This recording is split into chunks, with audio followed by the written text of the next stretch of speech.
ওয়ান-11 থেকে এখন পর্যন্ত বিএনপির সভাপতি পালন করতেছি বুড়িচুঙ্গি উপজেলা। আসলে 2018-তে দল থেকে নমিনেশনও পেয়েছি। আসলে জিয়াউর রহমানের অবদান আমরা এটা বলে শেষ করা যাবে না। উনি বাদশার জন্য এই নিম গাছ এনেছে।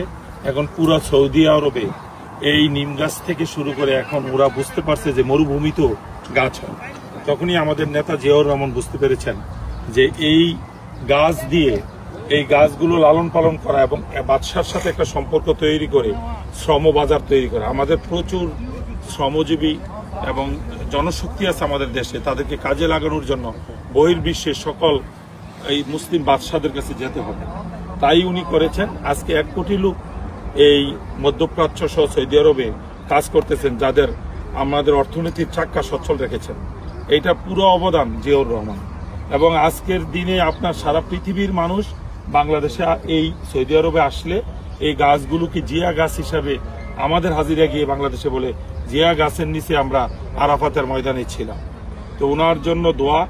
এবং এই সৌদি সহ এই মধ্যপ্রাচ্যে আজকে সবুজে সবুজ, এটা এই দেশের গভর্নমেন্ট সরকারকে জিয়াউর রহমান একটা মেসেজ দিচ্ছেন যে এখানেও আমাদের শ্রমিকদের মাধ্যমে যদি পরিচর্যা করা হয় তাইলে গাছ লাগানো সম্ভব। এটা ওনার অনেক বড় অবদান। আজকের দিনে ওনাকে আমরা স্মরণ করি। ওনার এই দূরদর্শিতা, উনি যদি বেঁচে থাকতেন তাইলে আমাদের দেশ আজকে এইসব দেশের মতো উন্নত দেশ হতো। এবং ওনার উত্তরসূরি, ওনারই ছেলে, সুযোগ্য ছেলে তারেক রহমান সাহেব আগামী দিনের বাংলাদেশের দায়িত্ব পালন করবে, এটা আশা করছি। ওয়ান-11 থেকে এখন পর্যন্ত বিএনপির সভাপতি পালন করতেছি বুড়িচুঙ্গি উপজেলা। আসলে 2018-তে দল থেকে নমিনেশনও পেয়েছি। আসলে জিয়াউর রহমানের অবদান আমরা এটা বলে শেষ করা যাবে না। উনি বাদশার জন্য এই নিম গাছ এনেছে। এখন পুরো সৌদি আরবে এই নিম গাছ থেকে শুরু করে এখন ওরা বুঝতে পারছে যে মরুভূমিতেও গাছ হয়। তখনই আমাদের নেতা জিয়াউর রহমান বুঝতে পেরেছেন যে এই গাছ দিয়ে এই গাছগুলো লালন পালন করা এবং বাদশার সাথে একটা সম্পর্ক তৈরি করে শ্রম বাজার তৈরি করা। আমাদের প্রচুর শ্রমজীবী এবং জনশক্তি আছে আমাদের দেশে, তাদেরকে কাজে লাগানোর জন্য বহির্বিশ্বের সকল এই মুসলিম বাদশাদের কাছে যেতে হবে। তাই উনি করেছেন। আজকে 1 কোটি লোক এই মধ্যপ্রাচ্য সহ সৌদি আরবে কাজ করতেছেন, যাদের আমাদের অর্থনীতির চাক্কা সচ্ছল রেখেছেন। এইটা পুরো অবদান জিয়াউর রহমান। এবং আজকের দিনে আপনার সারা পৃথিবীর মানুষ বাংলাদেশে এই সৌদি আরবে আসলে এই গাছগুলোকে জিয়া গাছ হিসাবে আমাদের হাজিরা গিয়ে বাংলাদেশে বলে জিয়া গাছের নিচে আমরা আরাফাতের ময়দানে ছিলাম। তো ওনার জন্য দোয়া।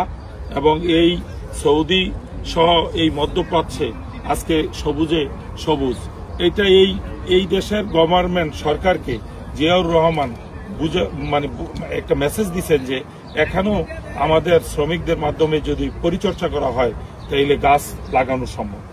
এটা ওনার অনেক বড় অবদান। আজকের দিনে ওনাকে আমরা স্মরণ করি। ওনার এই দূরদর্শিতা, উনি যদি বেঁচে থাকতেন তাইলে আমাদের দেশ আজকে এইসব দেশের মতো উন্নত দেশ হতো। এবং ওনার উত্তরসূরি, ওনারই ছেলে, সুযোগ্য ছেলে তারেক রহমান সাহেব আগামী দিনের বাংলাদেশের দায়িত্ব পালন করবে, এটা আশা করছি। ওয়ান-11 থেকে এখন পর্যন্ত বিএনপির সভাপতি পালন করতেছি বুড়িচুঙ্গি উপজেলা। আসলে 2018-তে দল থেকে নমিনেশনও পেয়েছি।